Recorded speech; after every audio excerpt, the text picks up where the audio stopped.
श्रीराम समर्थ. 8 जूनचे प्रवचन. विषयाकडचा ओढा भगवंताकडे लावावा. प्रपंचात ज्याला विश्वास म्हणतात त्यालाच परमार्थ श्रद्धा म्हणतात. उणीव हेच प्रपंचाचे रूप असल्यामुळे तो पूर्ण झाला असे कधीच होणार नाही. समाधान हा मात्र पूर्णत्वाचा स्वभाव आहे. निर्हेतुक कर्म करण्याने खरी सात्विकता उत्पन्न होईल आणि पुढे पूर्णाहुती दिली जाईल. अशा प्रकारे सर्वस्व अर्पण करणे याचेच नाव यज्ञ होय. त्याग आणि भगवंताचे स्मरण हा यज्ञाचा खरा अर्थ होय.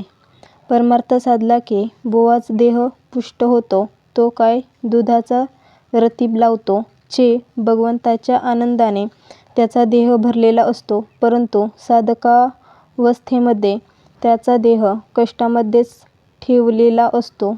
खरे म्हणजे परमार्थी माणसाने दैन्याने राहायचे कारणच नाही. पैसा असेल तर त्याने रोज श्रीखंडपुरी खावी, पण उद्या जर उपास पडला तर मात्र आजच्या पक्वान्नाची आठवण होता कामा नये. सर्वांत गृहस्थाश्रम श्रेष्ठ सांगितला आहे. त्याला हित करून घ्यायचे आहे. त्याला गृहस्थाश्रमासारखा आश्रम नाही. पण लग्न करून सर्व काळ विषयांत घालवू लागलो आणि प्रपंचाची कर्तव्ये करायची राहिली तर मग लग्न करून काय साधले?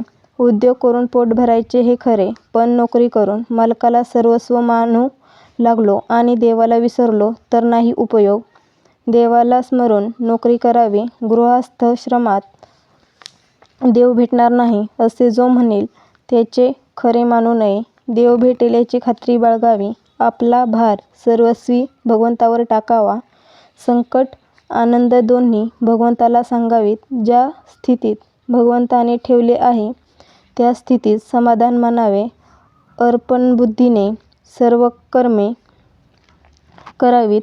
ज्यात माझे मन मला खात नाही ते काम चांगले असे समजावे.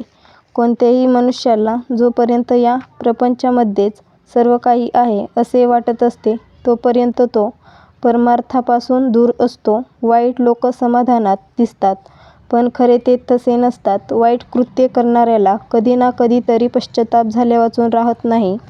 एखादी बाई आपल्या सावत्र मुलाला ज्याप्रमाणे खायला प्यायला घालते, पण आतून तिचे त्याच्यावर प्रेम नसते, त्याप्रमाणे आपण परमार्थाला वागवतो.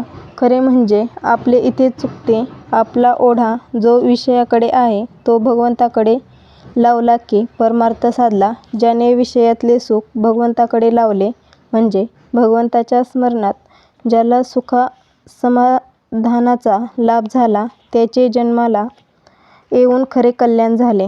आजचा बोध. प्रपंचात जी आपली चिकाटी आहे त्याच्या एकचतुर्थांश चिकाटी जरी भगवंतासाठी आपण धरली तरी आपले काम भागेल.